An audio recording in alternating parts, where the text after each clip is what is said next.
Rajya Sabha TV के इस खास प्रोग्राम यादों के साए में आपका स्वागत है। मैं हूं इरफान और हमारे साथ हैं आज पूर्व राजनयिक, वरिष्ठ राजनेता और सांसद मणिशंकर अय्यर।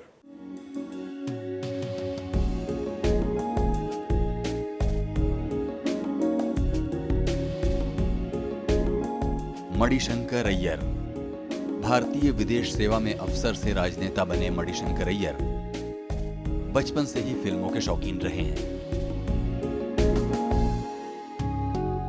हिंदी फिल्मों के साथ साथ विश्व सिनेमा के प्रेमी मणिशंकर अय्यर का मानना है कि फिल्मों का असर हर खास व आम पर पड़ता है। आप मुझे दाहिने हाथ से देखें तो देवानंद जैसा लगता है, लेकिन बाएं हाथ से देखें तो तब जॉनी वॉकर जैसा लगता है। तो मैं हमेशा कोशिश करता हूँ कि जो इंटरव्यू मुझे करे वो इधर बैठे ताकि यहाँ से मुझे देखे। गीत संगीत के बेहद शौकीन मणिशंकर अय्यर आज भी गाने सुनते वक्त खुद को गुनगुनाने से नहीं रोक पाते।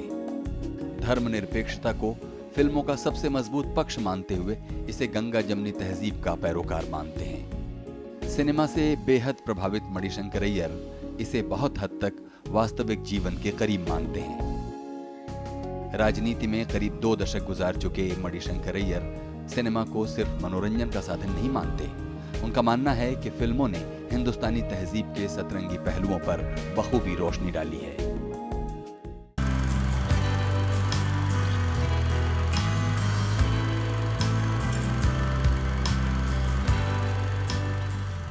मणिशंकर जी, स्वागत है प्रोग्राम में। बहुत बहुत नमस्कार।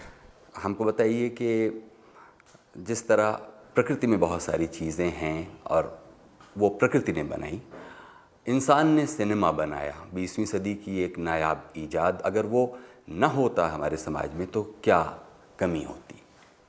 बहुत बड़ी कमी होती, क्योंकि आम जनता की दिलचस्पी के लिए शायद और कोई माध्यम नहीं है जैसा कि सिनेमा हो, जो आम आदमी तक पहुंचता हो, जो हर बस्ती में पहुंचता हो, जो हर गली में पहुंचता हो, जो हर झुग्गी झोंपड़े में पहुंचता हो। और गज़ब की बात यह है कि अब इस तरीके से काम चल रहा है कि आप भाषा भी न जाने तो तब भी आप उसमें एक्टर बन सकते हो और आपकी आवाज़ नहीं लगेगी, किसी की और की आवाज़ डाली जाएगी और किसी को नहीं पता कि जिनको कि उस भाषा का एक शब्द नहीं पता था, वो लगता है कि वो बोल रहे हैं या बोल रही है उस फिल्म में। तो एक बहुत बड़ी कमी महसूस होती है। लेकिन कमी तो तब महसूस होती है जबकि आपकी उसकी जानकारी हो। जानकारी ही न हो तो तब तो कमी महसूस नहीं हो सकती है। तो ये नहीं कि सिनेमा के इंतज़ार में थे हमारी आम जनता। ये बहुत जो कथा कलाक्षेपम चलता है, जो जिस तरह से नौटंकियाँ होती हैं, जिस तरह से फनकार गांव में घूमते रहते हैं और जो हमारे महाभारत और रामायण की कहानी बताते हैं, और उसी से तो देश एक लिहाज से जुड़ा हुआ है इतने अरसों से। और कि ये सारे जो हैं, जो भी बताया जाता है इस इनाम आदमियों के फ़न के ज़रिए, वो उस हकीकत से जुड़ा जाता है। तो जो हमारा सेक्युलरिज़म है, हमारा जो पंथ निरपेक्षता है, जिसको कि मैं समझता हूँ कि हमारी राष्ट्रीयता का बिल्कुल बुनियाद है, वो कहानी भी इन लोगों के द्वारा जो इधर उधर घूमते थे फनकार, उनके ज़रिए पहुँचता था। और भजन मंडली हो या कव्वाली हो, गज़लें हो या अब फिल्म के गाने हों, ये ऐसे फैल जाते हैं। बच्चों झगड़ों से और किनारे हो, अपने माँ बाप के दुलारे हो, दरअसल हिंद के सितारे हो। तुम सब एक दूसरे के प्यारे हो, दुश्मनी दूर करके यार बनो, दुश्मनी दूर करके यार बनो। है जवानों तुम होशियार बनो, नौजवानों। ये एक टेक्नोलॉजी है जो बिल्कुल अनोखी थी, लेकिन बजाय बिल्कुल ऊंचे स्तर पर रहने का और अमीरों का दिल बहलाने का, इस माध्यम के ज़रिए हम बिल्कुल आखिरी आदमी तक पहुंच पाए हैं। तो दुनिया अलग होती, दुनिया में फ़र्क होता, भारत में फ़र्क होता यदि सिनेमा किसी ने खोज नहीं निकाला होता। लेकिन इसका मतलब नहीं बनता है कि सिनेमा नहीं होता तो कुछ नहीं होता। जो था पहले, अब इत्तेफाकन नहीं है कि भारत का सबसे पहला फिल्म जो था वो था हरिश्चंद्र। अब हरिश्चंद्र तो कोई नई कहानी तो नहीं है, तो बहुत पुरानी कहानी है, और उसको उन्होंने सिनेमा के ज़रिए दिखाया, वो कथा जो कि सब लोग जानते हैं। तो वहीं से हमने शुरू किया। तो एक कॉन्टिन्यूटी है, और इससे ये भी पता लगता है कि सभ्यता जो है, तहज़ीब और तमद्दुन, वो कभी रुकती नहीं है, वो चलती रहती है, बदलती रहती है अपना वेश। और हिंदुस्तान शायद मात्र देश है दुनिया भर में जहाँ की ये जो इवोल्यूशन है ऑफ कल्चर, ये स्वीकार है। लोग जानते हैं कि कल का रामायण आज का रामायण नहीं होगा। इसीलिए तो जो किताब लिखा गया था हाल में रामानुजम की तरफ से, कि कोई 3000 कहानियाँ हैं जो अपने को रामायण कहते हैं।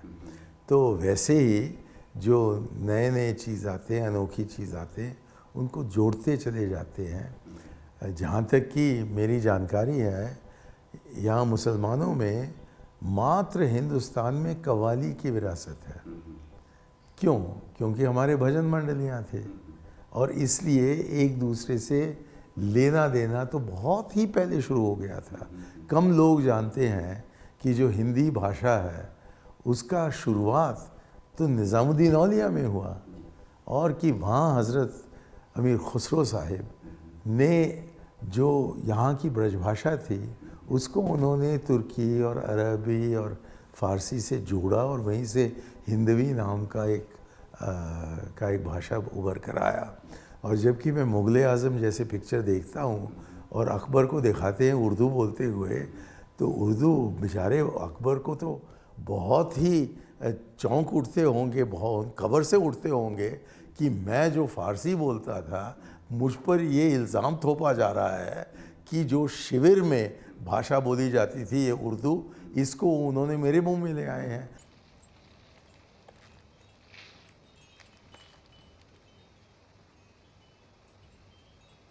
हमें यकीन है कैद खाने के खौफनाक अंधेरों ने तेरी आरजुओं में वो चमक बाकी न रखी होगी जो कभी थी। कैद खाने के अंधेरे कनीज की आरजुओं की रोशनी से कम थे। अंधेरे और बढ़ा दिए जाएंगे, आरजुएं और बढ़ जाएंगी, और बढ़ती हुई आरजुओं को कुचल दिया जाएगा। और ज़िल्ले इलाही का इंसाफ। हम एक लफ्ज़ सुनना नहीं चाहते। अकबर का इंसाफ उसका हुक्म है। तुझे सलीम को भूलना होगा। भूलना होगा? यकीनन।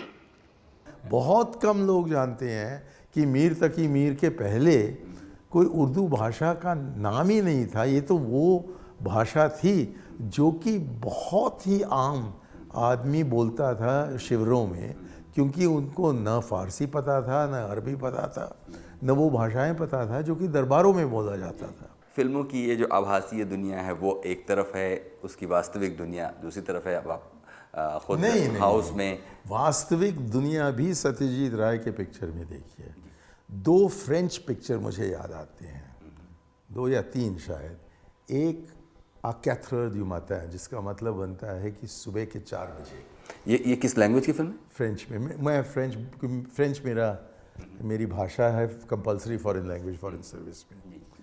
तो ये जो पिक्चर है आ 4 du matin, सुबह के 4 बजे, ये किसकी फिल्म होगी, याद आता है आपको? अब ये मुझे याद नहीं है, लेकिन कमाल की फिल्म थी, क्योंकि 4 बजे रात की वो समय है जबकि वो लोग जो कि सो चुके हैं वो उठे नहीं हैं, और वो लोग जो नहीं सोए हैं वो सोने के लिए चले जाते हैं। तो तन्हाई का पल वो रात के 4 बजे है, और उस पिक्चर में उन्होंने तन्हाई का मतलब क्या बनता है वो हमें दिखाया। वो बिल्कुल इस दुनिया से जुड़ी हुई बात है। वैसे ही ले 400 coups, ये 400 मार, कमाल का पिक्चर था, मेरे ख्याल में गोडार्ड का था। और वैसे ही जूल ए जिम,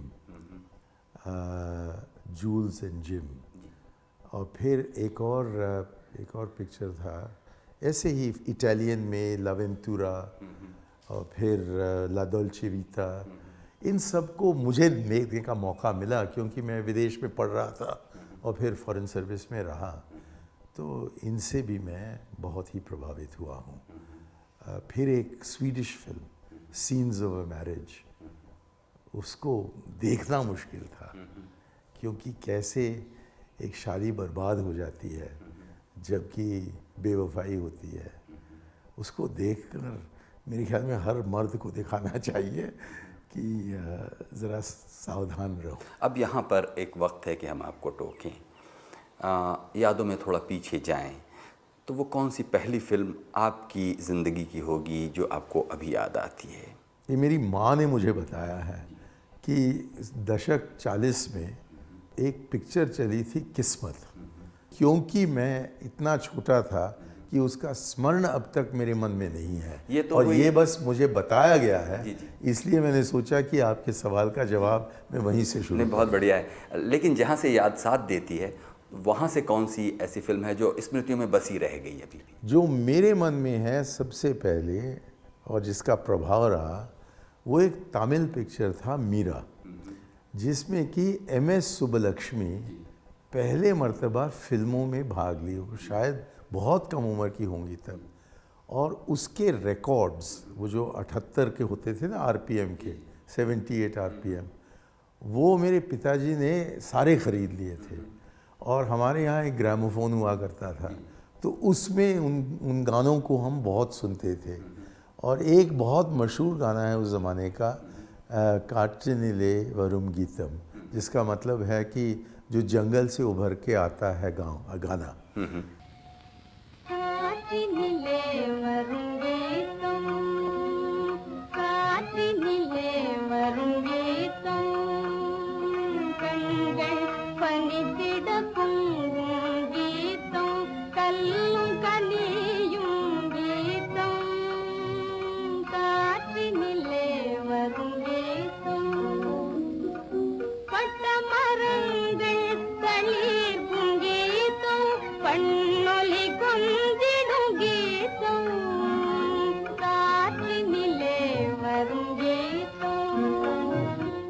मुझे बस इतना याद है कि पिक्चर तो था ही, लेकिन मेरा स्मरण वहाँ से इसीलिए शुरू होता है क्योंकि उसके रिकॉर्ड्स बने थे, और शायद हमारे घर में, हमारे परिवार में पहले मर्तबा सुनाए जाते थे। जहाँ एक और पिक्चर मुझे अब याद यहाँ तक शुरू होता है कि तकरीबन 1950, 51, 52 में, जबकि मैं 9-10 नहीं, पहले तो स्कूल में दिखाते थे, स्कूल में हमें पिक्चर दिखाते थे। और मुझे याद है कि उन्होंने महल पिक्चर हमें दिखाया और हम सब बहुत डर गए, बहुत ही डर गए, क्योंकि भूत की बात होती थी और उस घर में किसी को पता नहीं था कि आवाज़ कहाँ से आ रही है, और ये पर्दे इधर उधर हिल रहे हैं। अब मैंने हाल में उसको एयर इंडिया के फ़्लाइट में देखा, मुझे अब कोई डर नहीं लगा। लेकिन मुझे याद है कि जब मैं कोई 7-8 साल का था तो पूरा देख नहीं पाया क्योंकि इतना मैं डर गया था। और ये भी मुझे याद है कि उनका नाम क्या था, अब याद आ जाएगा, एक हिंदी पिक्चर बना हैमलेट, वो वही हैमलेट जो शेक्सपियर ने लिखा है, और उसके बारे में मुझे याद है कि प्रेम मालिया उसका नाम था। उसने हमें हॉस्टल में कहानी बताई कि बाप मर जाता है, उसका भूत आता है और भूत से इसकी बात होती है, और सारा क्लास इतना डर जाता था इसको सुनकर कि फिर मुझसे मांग किया जाता था कि मैं क्रिकेट की कमेंट्री दूं सब बच्चे सोने के पहले। और मेरे क्लास में थे टाइगर पटौड़ी, तो और उनके पिताजी एक बहुत मशहूर क्रिकेटर थे।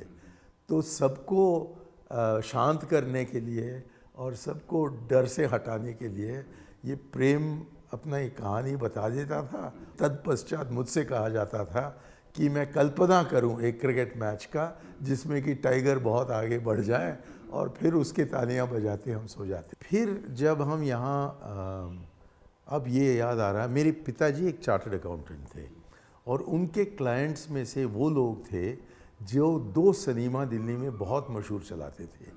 एक था रिवोली सिनेमा और एक ओडियन सिनेमा। तो उसके लिए हमें पासेस मिलते थे और मुफ्त में हम जाकर देखते थे पिक्चर। तो उसमें एक मुझे याद है फैंटेसिया, जो वर्ल्ड डिज्नी का था, एक अंग्रेज़ी पिक्चर, वो हमें बहुत पसंद आया उसको देखकर। लेकिन अब मुझे याद नहीं है कि उसे मैंने 51 में देखा, 52 में देखा या 53 में देखा। लेकिन हाँ, ये मुझे ये ज़रूर याद है कि हमने आवारा पिक्चर देखा था और वो शायद 1952 में। कल रात एक जज को देखा,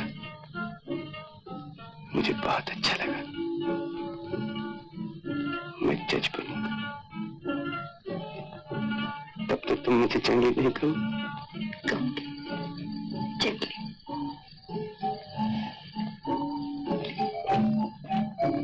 टाइम हो गया, चलो।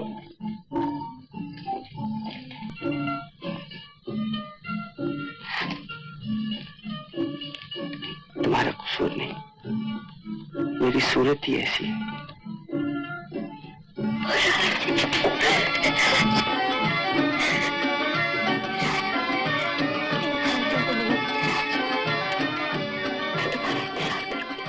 फिर एक तमिल पिक्चर था जिसका नाम अब मुझे झट से याद नहीं आ रहा है, मैं जो कि काफ़ी मशहूर बना क्योंकि वो ड्रम्स जो होते हैं ना, बड़े बड़े ड्रम्स, उस पर वो नाचती चली गई। मशाल जो है उस पर नाचती वो चली गई। क्या नाम था उसका? कुछ चंद्रकांत या चंद्रमा या चंदिरा, ऐसा कुछ नाम था।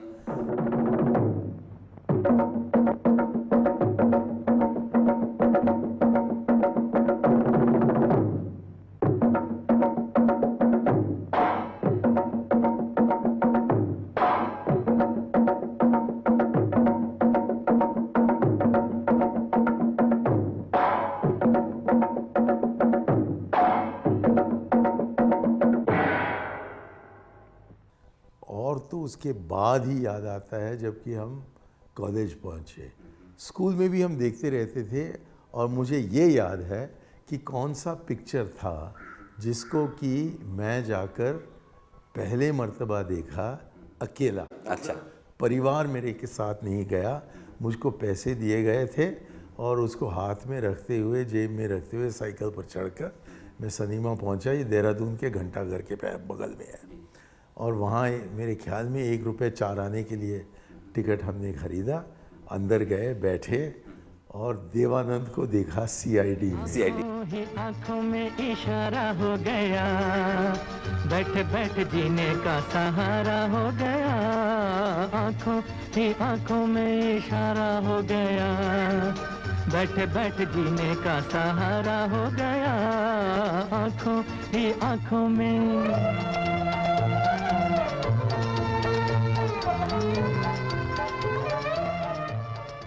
और आज तक जो मेरा हेयर स्टाइल है वो शायद देवानंद से ही उभर कर आया है।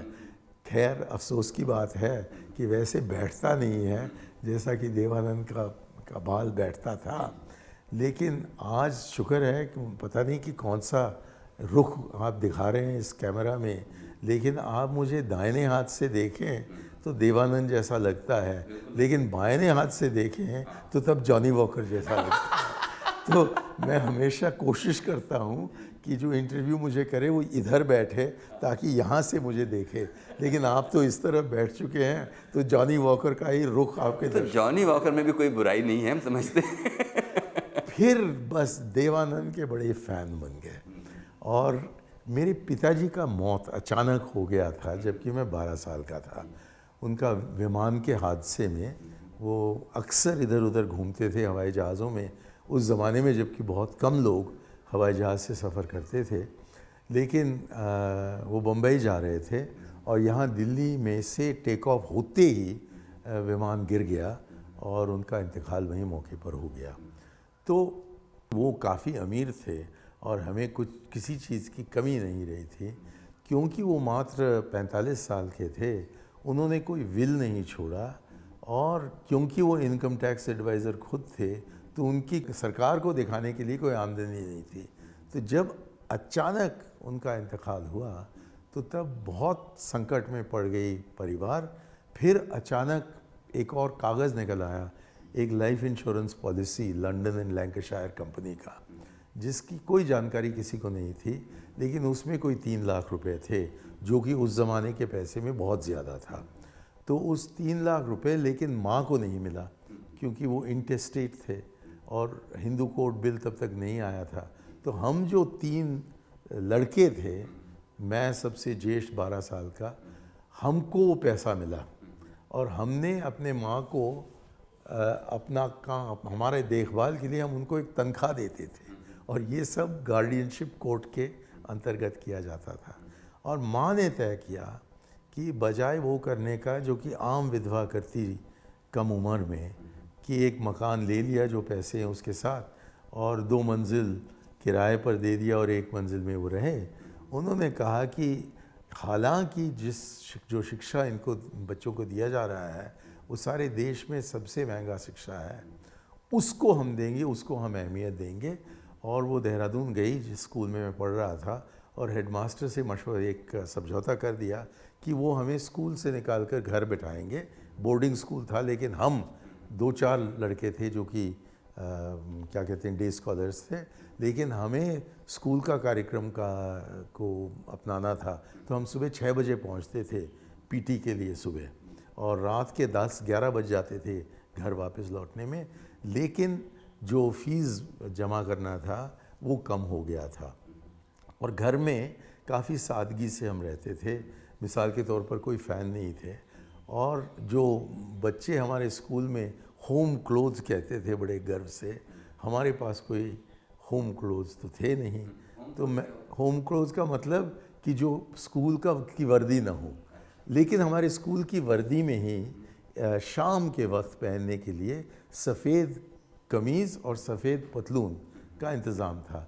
तो छुट्टियों में या घर में मैं बस वही पहनता था, स्कूल की जो वर्दी है उसी को मैं पहनता था।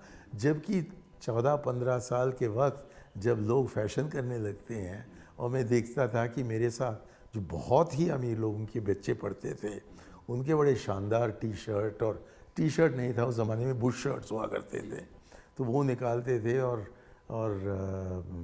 वह अपने को मोर जैसे चलते थे और हमें दिखाते थे कि घर में हमें ये सब मिलता है, जहाँ कि मेरे पास एक सफ़ेद कमीज़ के अलावा और कुछ नहीं था। और तब कुछ मलाल भी होता था। जब फिर मैंने बताया आपको CID का, तो बड़ा दिल लगा कि मेरे पास भी एक बुश शर्ट हो। तो ऐसा हुआ कि मेरी मौसी, जो कि बहुत ही छोटे बचपने में, मेरे ख्याल में 7-8 साल की हुई होंगी, कि उनकी शादी हो गई थी और फिर वो विधवा हो गए। तो वो प्रोफेशनल औरत बनी और डॉक्टर थे और आगरा के लेडी लायल हॉस्पिटल की सुपरिटेंडेंट वो बनी। और वहीं एक सुपरिटेंडेंट इंजीनियर आए आगरा में, जिनकी शादी तो हो गई थी, वो खुद मुसलमान थे और उनको भेजा गया था अमेरिका 1947 में, और वहाँ वो बीमार पड़ गए थे। तो जब देश का तकसीम हुआ तो वो यहाँ नहीं थे और वहाँ अस्पताल से निकलकर जब हिंदुस्तान लौटे तब उनको पता लगा कि उनकी बेगम और सारे बच्चों को लेकर पाकिस्तान चली गई हैं और उनका कोई इरादा नहीं था पाकिस्तान जाने का। तो वो भी एक किस्म के विडोवर थे। तो इन दोनों की मुलाकात हुई आगरा में, हालांकि दोनों को 50 साल की उम्र से ज़्यादा था, और उनकी शादी हो गई और उनका ट्रांसफ़र हुआ लखनऊ। तो जब हम बच्चे लखनऊ पहुँचे CID पिक्चर देखने के कोई 6 महीने बाद, मुझे आज तक तारीख याद है, 16 जून 1957 की बात है, जबकि मैं 16 साल का था। तो अंकल मिनाज मिर्ज़ा ने हमसे कहा कि हम बच्चों को ले जाएंगे और उनको लिए कपड़े खरीदेंगे। तो मेरा पहला बुश शर्ट वहाँ लखनऊ में बना। अंकल मिर्ज़ा ने हमारे लिए ख़रीदा और उसका नकल तो बिल्कुल CID पिक्चर से ही हमने निकाला। अच्छा। बड़े फ़ख्र से उसके साथ घूमते थे। आँखों ही आँखों में इशारा हो गया, बैठ बैठ जीने का सहारा हो गया। आँखों ही आँखों में इशारा हो गया, बैठ बैठ जीने का सहारा हो गया। आँखों ही आँखों में। तो शायद सबसे बड़ा प्रभाव मेरी ज़िंदगी में वो CID पिक्चर का है। फिर आया पेइंग गेस्ट वगैरह, तो 1957 से लेकर ज़्यादातर गाने से, पिक्चर इतना नहीं देखते थे लेकिन गाने को हम बहुत पसंद करते थे। वैसे ही आज भी जब भी कोई प्रोग्राम लगे दशक 50 या 60 के शुरुआत के गाने का, तो मैं तो एकदम बाकी सब कुछ छोड़कर, ये पॉलिटिक्स छोड़कर और घूमना छोड़कर, लोगों से मिलना छोड़कर, किताबों को छोड़कर, मैं जाकर टीवी स्क्रीन के साथ बैठ जाता हूँ और साथ साथ उनके गानों के साथ मैं भी गाता हूँ। चांद फिर निकला मगर तुम ना आए, जला फिर मेरा दिल, करूं क्या मैं आए। चांद फिर निकला।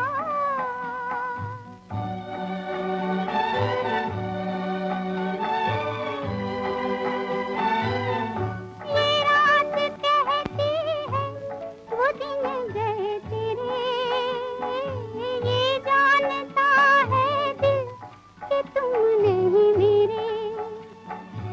खड़ी हूँ मैं फिर भी निगाहें बिछाए, मैं क्या करूँ हाय कि तुम याद आए। चांद फिर निकला मगर तुम ना आए, जला फिर मेरा दिल, करूं क्या मैं आए। चांद फिर निकला।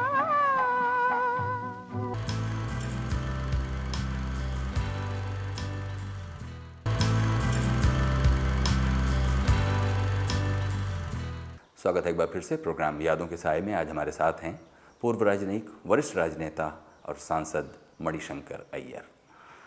मणिशंकर जी, हम लोग ब्रेक से पहले बातें कर रहे थे कि किस तरह आपको देवानंद आपके कुछ पसंदीदा हीरो से जान पड़े।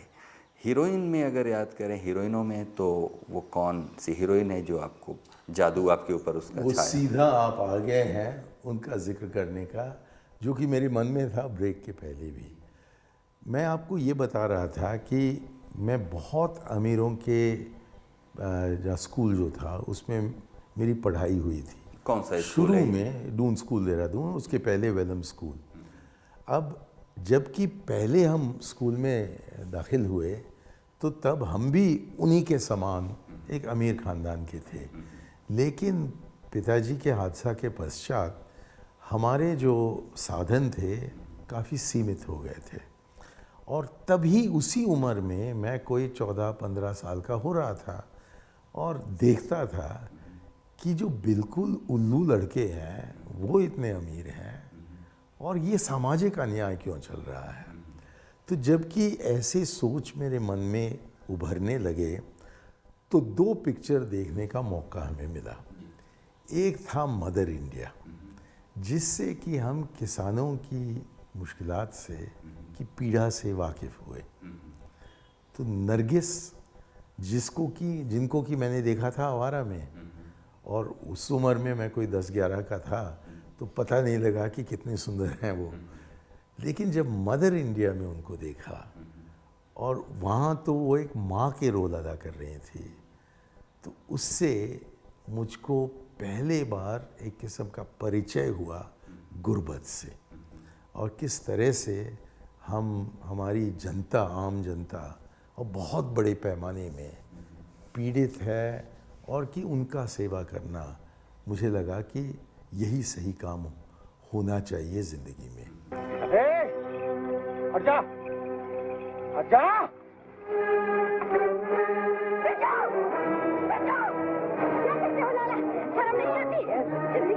हुआ घर भर के मैं बूढ़ी हो गई और आज मुट्ठी भर ज्वार के लिए तुम मेरे लाल पर बंदूक उठवाते हो। ऐसी 10 फसलें इसके सर पर निछावर करके फेंक दूं। ले जाओ अपनी ज्वार, नहीं चाहिए हमें। दूसरी फिल्म जो जिसने कि मुझे बहुत प्रभावित किया, और यहाँ मैं नूतन पर आता हूँ, जिसका बहुत बड़ा आशिक मैं तभी बन गया था और आज तक हूँ। उनको मैंने सुजाता फिल्म में देखा, जिसमें भी सुनील दत्त थे, लेकिन सुनील दत्त का प्रभाव मुझ पर कम था। ये दो हीरोइंस जो थे, उनकी माँ मदर इंडिया में और फिर नूतन जो कि सुजाता का रोल अदा कर रही थी। मेरी बात का जवाब न देकर तुम भाग क्यों रही हो? अगर जान पाया कि तुम भी मुझे इतना ही पसंद करती हो तो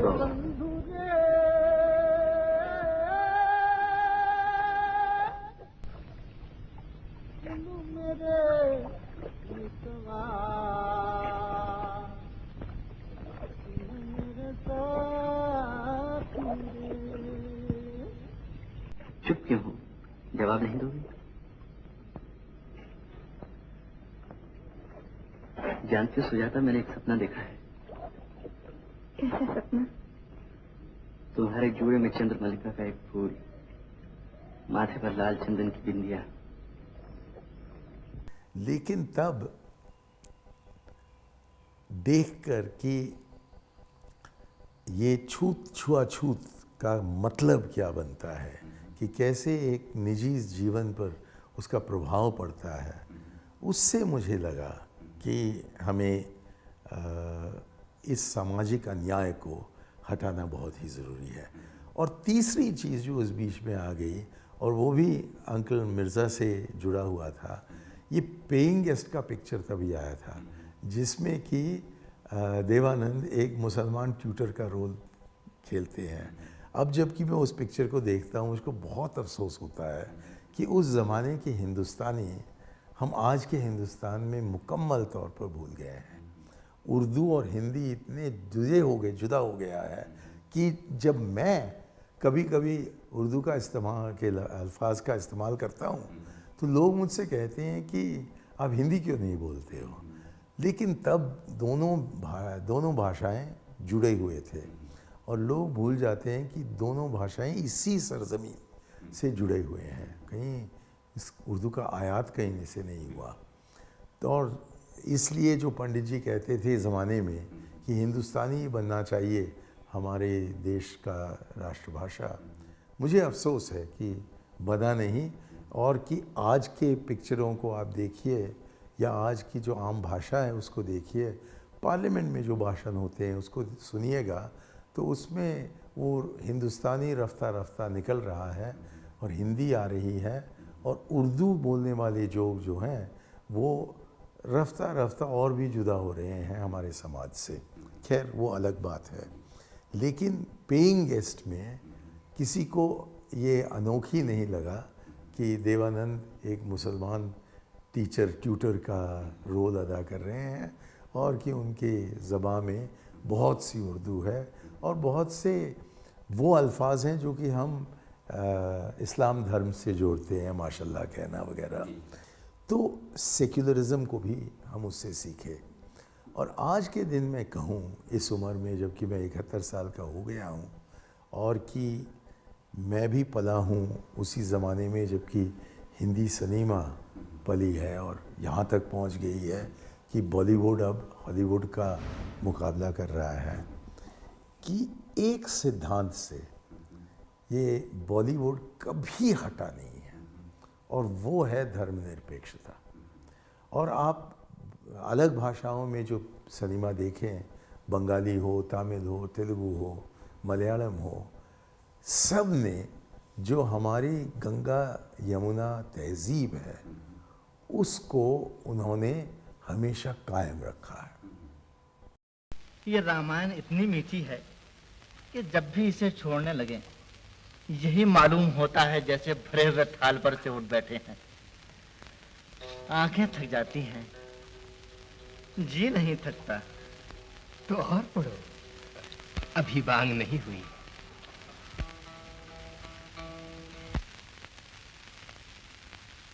ये बताते गए हैं बिना कहने का कि हम सब एक हैं, कि हम सब जुड़े हुए हैं, कि ये हिंदुस्तान तो विविधता के आधार पर उसकी एकता बनी है और उस विविधता को हर फिल्म में देखते आते हैं। क्योंकि शायद ही कोई फिल्म हो जिसमें कि अक्सरियत जो है वो अक़लियत के लोगों से मिलते जुलते नहीं देखते हो।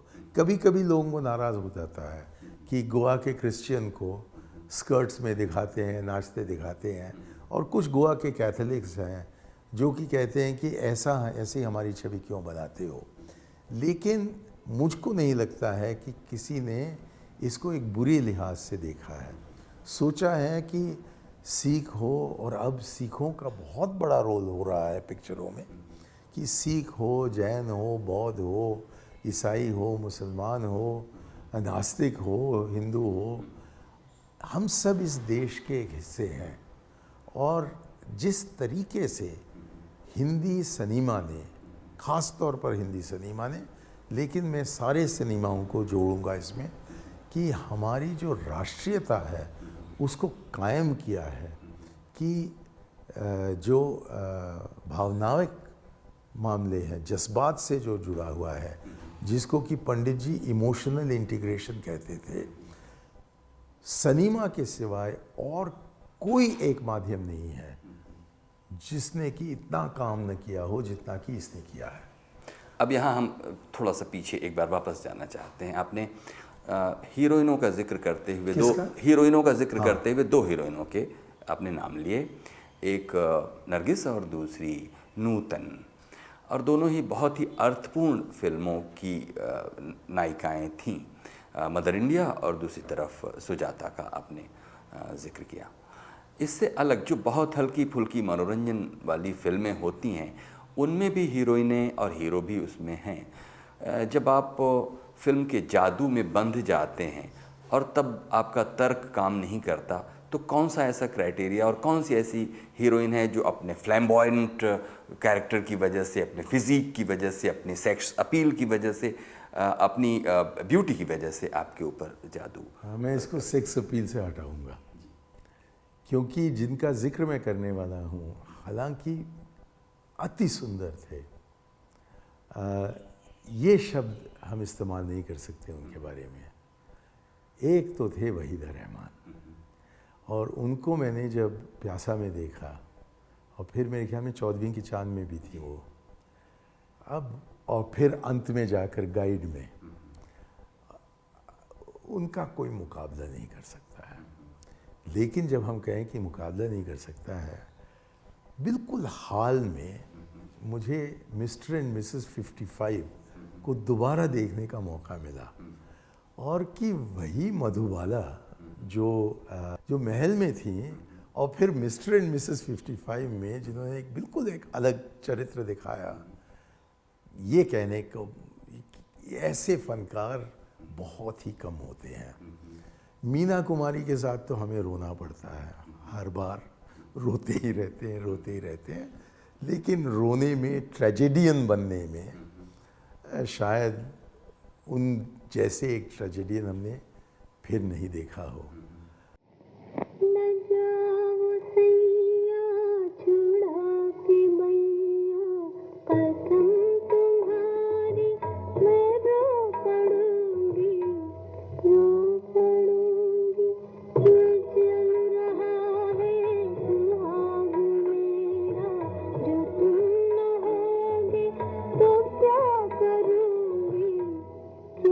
मेरे उम्र के लोगों से आप पूछें कि वो किसको याद है, जो बिल्कुल लाइट तरीके से आपको याद होगा।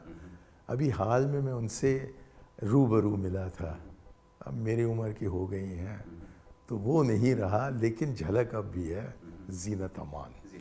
और वो जो दम मारो दम का, वो देवानंद के साथ, हाँ, जो काठमांडू में होता है, तो वो तो हम सब ने देखा। अब रही वैजयंती माला। अब वैजयंती माला के बारे में मेरा सबसे बड़ा स्मरण ये है कि जब पंडित जी का इंतकाल हुआ, और मैं बहुत दुखी था तब, क्योंकि मैं तब भी पंडित जी का बड़ा फ़ैन था और आज भी हूँ। तो मैं तीन मूर्ति के बाहर खड़ा था भीड़ में कि उसको वो ले जा रहे हैं, उनका कॉर्टेज जो है वो आगे बढ़ेगा। तो भीड़ में किसी ने देखा कि मैं थोड़ा बहुत उनसे ज़्यादा पढ़ा लिखा लग रहा था, तो वो मेरे पास आया और मुझसे कहता है उस वक्त पर कि जनाब सुनने में आया है कि वैजयंती माला भी होंगी। तो मुझे बहुत दुख लगा, पंडित जी के शव के इंतज़ार में है, ये कम वक्त मुझसे पूछ रहा है कि वैजयंती माला भी आएंगी क्या। तो संगम तो हम सबको पसंद लगा, वो हमारी पीढ़ी का फिल्म है और मुझे लगता है कि उन्होंने बहुत कमाल से अपना रोल अदा किया। लेकिन जो मेरे मन में है, जो आप निजी सवाल मुझसे कर रहे थे, तो वो ये मैं कहूँगा कि सबसे अव्वल स्थान नूतन को और फिर उनके काफ़ी करीब अब मैं कहूँगा मधुबाला, क्योंकि मिस्टर एंड मिसेस 55 को तो मैंने 1955 में ही देखा था, लेकिन अब जाकर पता लगा कि क्या कमाल के एक्टर थे मधुबाला। फिर नरगिस को कौन भूल सकता है, मीना कुमारी का तो जिक्र मैंने कर लिया है, और वहीदा रहमान, उनको मेरे जो एडोलेसेंस के बाद जबकि मैं कॉलेज जाने लगा, उस ज़माने की कमाल की हीरोइन मैं उनको समझता हूँ। लेकिन अब भी कभी कभी पिक्चर जाकर देखने का मौका मिलता है और मुझे लगता है कि ऐसी फिल्म एक्ट्रेसेस बन रही हैं और फिल्में बन रही हैं जिसका कल्पना भी हम तब नहीं। लेकिन इन सब चीज़ों के बीच जब तर्क काम करना बंद कर देता है और फिल्म के अंधेरे हॉल में सिर्फ आप होते हैं, तो कहीं मन का एक कोना कुछ किसी हीरोइन के साथ पर्सनल रिलेशंस के बारे में भी। अरे भाई, जब हम 17, 18, 19 साल के थे, जब से सबसे ज़्यादा हमने पिक्चरों को देखा, तो हमें ये भी नहीं पता था कि महिला है क्या चीज़। गर्लफ्रेंड के बारे में तो ख्वाब देखते थे, लेकिन हकीकत में तो कोई मिली नहीं। तो जबकि जिन लड़कियों से हम वाकिफ़ थे वो भी हमारे गर्लफ्रेंड नहीं बने, तो कौन सोच सकता था कि एक फ़िल्म की हीरोइन हमारी गर्लफ्रेंड बन सकती है। लेकिन ये मैं बताऊं, जब हम कॉलेज में थे, यहाँ सेंट स्टीफेंस कॉलेज में, तो तब खबर आई कि नूतन की शादी हो रही है कॉमोडोर बेहल से, और उस कॉमोडोर बेहल के छोटे भाई हमारे कॉलेज में पढ़ रहे थे। तो हम सब जाकर उसको बड़े घृणा से देखते, ये क्या है, अजीब आदमी, हमारी नूतन को छीन कर ले जा रहा। तो कभी मैं उस लड़के बहल से मिलना चाहता हूँ क्षमा मांगने के लिए कि क्यों खामे खाम उस पर हम क्यों इतने खफा हुए। जी। और हीरो लोगों में जैसा आपने दिलीप कुमार देवानंद का नाम लिया, उसके बाद के दौर में कुछ और हीरो भी थे जो आपको बहुत जादू अपना। एक हद तक राज कपूर, हाँ, क्योंकि उनके भी फिल्में थे, अब श्री 420 और फिर वो क्या ना, चोरी चोरी मेरे ख्याल में उसका नाम था। उन फिल्मों को हम देखते थे, बहुत पसंद करते थे। सुनील दत्त तो हैं ही, और कौन रहे, ये शमी कपूर वगैरह ठीक है, लेकिन शशि कपूर एक आधा अंग्रेज़ी फिल्म में हाउस होल्डर, उसमें मैंने देखा, मैं बहुत ही प्रभावित हुआ, कमाल के एक्टर थे। लेकिन अमिताभ बच्चन जो हैं वो ज़रा बाद में आए मेरी पीढ़ी के लिए, क्योंकि मैं फॉरेन सर्विस में चला गया था 1963 में, जबकि मैं 22 साल का था, और फिर तकरीबन 20 साल तक मैं ज़्यादा भारत से बाहर रहा, और उस ज़माने में पिक्चरों का देखना बहुत कम हो गया था। कभी कभी आ जाते थे पिक्चर, वहाँ गरम हवा मैंने कराची में देखा, बहुत ही प्रभावित हुआ, क्योंकि वो तो बिल्कुल जो महाजिर कम लोग थे वहाँ कराची में, उनकी ज़िंदगी से जुड़ी हुई बात थी। लेकिन ये मुझे कहना पड़ेगा कि पिक्चर बहुत कम देखने का मिला। एक बार बगदाद में मैंने दीवार देखा, और वो पहली बार था कि मैंने अमिताभ बच्चन को देखा था। लेकिन उसके पहले जया भादुरी आई थी एक पिक्चर में, उसका नाम मेरे ख्याल में था पिया का घर, और वो कमाल का पिक्चर था, कमाल का पिक्चर था, क्योंकि एक बिल्कुल अलग किस्म की कहानी उसने बताई, और मुझे लगा कि ये एक सामाजिक हकीकत है जिसका जिक्र लोग नहीं करते थे तब, लेकिन जो एक बहुत बड़ा तथ्य है लोगों की ज़िंदगी में, और ख़ास तौर पर उन लोगों की ज़िंदगी में जो अपने परिवार को छोड़कर एक नए परिवार में जा रहे हैं और एक नए व्यक्ति से उनकी मुलाकात हो रही है और उनको 2 मिनट का चैन नहीं मिलता है कि वो एक दूसरे के साथ रहें। वो मुझे बहुत पसंद आया। और जया भादुरी अब मेरे साथ है पार्लियामेंट में, तो मैंने अब तक उनसे बात नहीं की है, लेकिन शायद आपसे प्रेरणा लेकर हिम्मत आए कि मैं उनसे भी बात कर लूँ। कोई एक फिल्म जिसे आप बार बार देखने का आपका दिल करता है? एक है जो, लेकिन वो अंग्रेज़ी में है, क्योंकि जो उसका हीरो था वो तकरीबन मेरा ही उम्र का था, जो उसके सामने क्या कहते हैं समस्याएं आई, वो भी उसी प्रकार के हम भी देखते थे, और लगा था मुझे कि मैं ही हूँ या मेरी ज़िंदगी वो बता रहा है, या कम से कम कि उसकी ज़िंदगी को मैं पहचान रहा हूँ। वो था डस्टिन हॉफमैन, पिक्चर का नाम था द ग्रेजुएट, और उसको मैंने बार बार देखा है। Parsley, sage, rosemary, and thyme.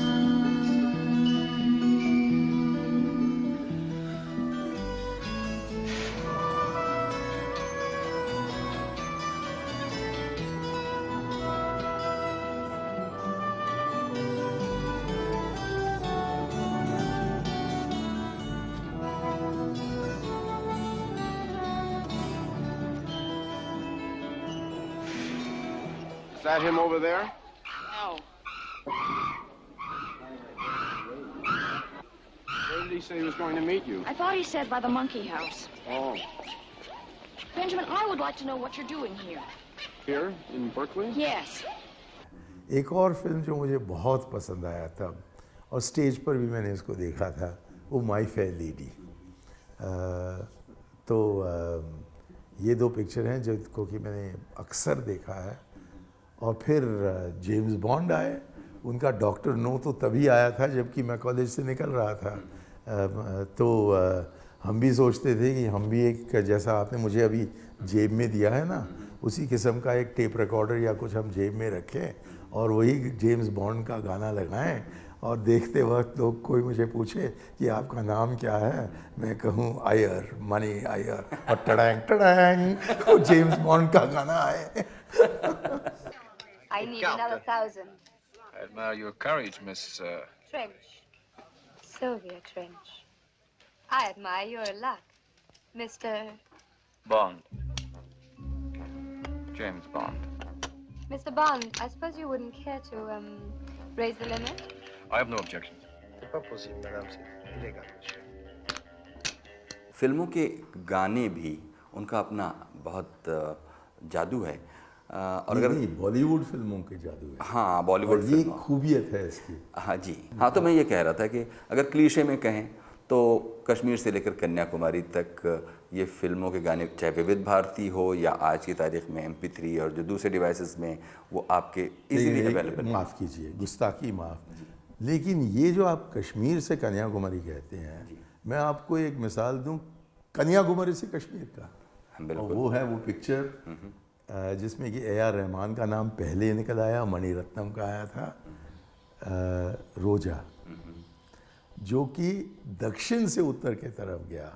और आज के दिन जबकि कोल्लावेरी डी चल रहा है, तो तब लगता है कि ये जो खरीद फरोख्त है, आदान प्रदान है, कश्मीर से कन्याकुमारी तक ही नहीं, कन्याकुमारी से भी कश्मीर को कुछ पहुंच रहा है। जी जी, बिल्कुल। तो इसी संदर्भ में अगर आप जब देखते हैं फिल्मी गानों को, तो उसमें जो पोएट्री है, उसमें जो मैसेज है, और उसमें जो बड़ी बड़ी फ़लसफ़ाना बातें बहुत हल्के फुल्के ढंग से कह दी जाती हैं, जब आप फिल्मी गानों पर नज़र डालते हैं तो आप किस नतीजे पर पहुँचते? देखिए, जब मैं नौजवान था, मैं अब दशक 50 की बात कर रहा हूँ, और दशक 60 के पहले 1-2 साल तक बहुत ही कमाल के शेर सुनाए जाते थे गीत में, और क्या नाम थे उनके, मजरू सुल्तानपुरी और साहिर लुधियानवी। तो वहाँ पोएट्री और गाना जुड़ा हुआ था। आज के दिन तो कुछ समझ में नहीं आता है कि वो क्या कह रहे हैं। शायद नौजवानों को समझ में आता हो, लेकिन ये शीला की जवानी जो है, गाना तो मुझे पसंद है, लेकिन मुझको नहीं लगता है कि उसमें बहुत बड़ी शायरी हो। और पाकिस्तान और हिंदुस्तान को आप जोड़ना चाहते हैं तो एक राष्ट्र गाना बनाने की ज़रूरत होगी, और वो तो बस मुन्नी बदनाम होगी, वही तो गाना हो सकता है। तो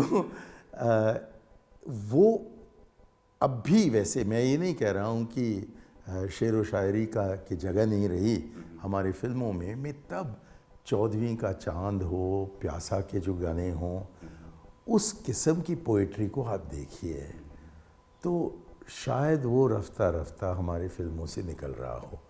और यदि मैं गलत कह रहा हूँ तो माफ़ी मांगता हूँ, क्योंकि मैं इतना नहीं देखता हूँ, इतना नहीं सुनता हूँ जैसा कि जवानी में मैं सुनता था या देखता था। तो ये ज़रूर उस ज़माने की एक खूबियत थी कि बहुत से शायर यहाँ हिंदुस्तान मुंबई चले गए, और उनमें से बहुत से मुसलमान भी थे, जो एक बहुत बड़ी चीज़ है जो मुझे पसंद लगा। क्योंकि वहाँ बॉलीवुड के जो फ़नकार थे उनकी अपनी एक गंगा जमुना तहज़ीब थी कि इसलिए वो ज़ाहिर व्यक्त हुआ हमारे सारे फिल्मों में, और हम इस देश को उसने जोड़ा।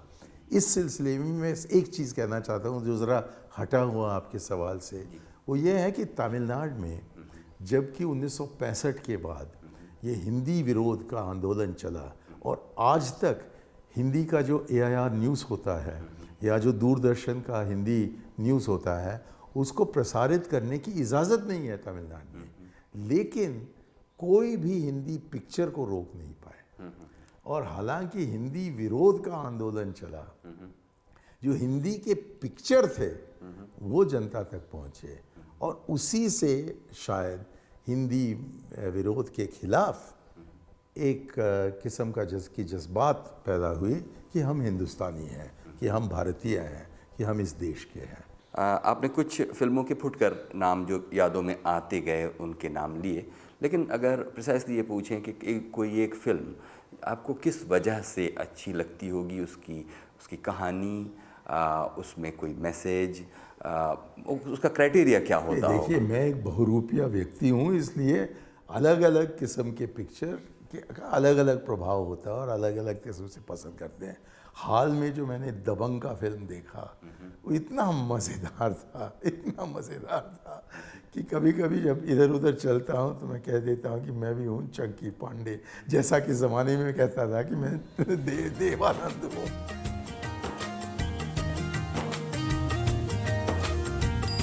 ताकते रहते तुझको सांझ सवेरे, नैनों में बसियां जैसे नैन ये तेरे, नैनों में बसियां जैसे नैन ये तेरे, तेरे मस्त मस्त दो नैन मेरे दिल का ले गए चैन, मेरे दिल का ले गए चैन, तेरे मस्त मस्त दो नैन। एक बहुत बड़ी ख्वाहिश थी कि किसी फिल्म एक्ट्रेस से मिले।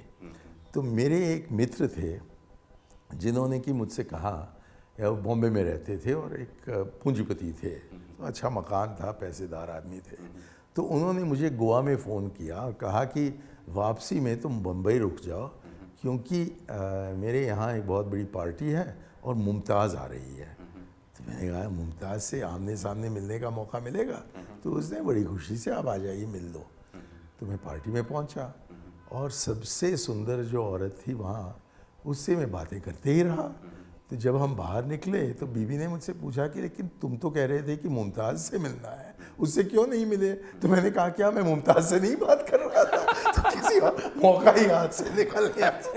और एक और मैं नाम नहीं लेना चाहता हूँ क्योंकि वो सब हमारे बीच में अभी है और रहेंगे बहुत दिन तक। जब मैं चंद दिन के लिए सूचना और प्रसारण मंत्री का सलाहकार था। ये सन 84 की बात है। HKL भगत जी मंत्री थे और इंदिरा जी ने मुझे वहाँ भेज दिया।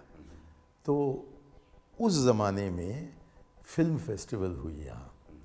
तो जो फिल्म फेस्टिवल के डायरेक्टर थे उन्होंने मुझसे कहा कि प्रीमियर के बाद आप ज़रूर वहाँ डिनर पर आ जाइए, क्योंकि सारे एक्टर एक्ट्रेसेस सब होंगे और सबसे मिलने का मौका आपको मिलेगा। हम दिल्ली वाले हैं ना, तो इसलिए पॉलिटिशियंस को हम जानते हैं लेकिन एक्टर को तो नहीं जानते। तो मैं पहुँच गया वहाँ और घूमते रहा, देखते रहा कि कौन है ये परियां जो कि यहाँ आ गई हैं बम्बई से। तो एक बेचारे ज़रा गंजे से वो खड़े हुए थे वहाँ, जिनसे कि मेरी मुलाकात वाकफियत नहीं थी।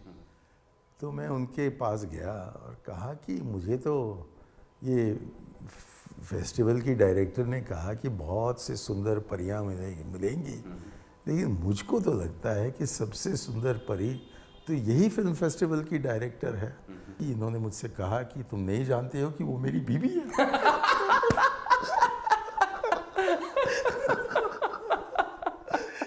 शुक्र है कि इसके बावजूद मैं उन लोगों का दोस्त आज तक हूँ और हर बार जबकि मैं मिलता हूँ उनसे उनको याद दिलवाता हूँ कि यहीं से हमारी मुलाकात शुरू हुई थी। मालिश, तेल मालिश। सर जो तेरा चकराए या दिल डूबा जाए, आजा प्यारे पास हमारे, काहे घबराए काहे घबराए। तेल मेरा है मुस्की, गंज रहे ना खुशकी, जिसके सर पर हाथ फिरा दूं चमके किस्मत उसकी। सुन सुन सुन अरे बेटा सुन, इस चंपी में बड़े बड़े गुण, लाख दुखों की एक दवा है, क्यों ना आजमाए। काहे घबराए काहे घबराए।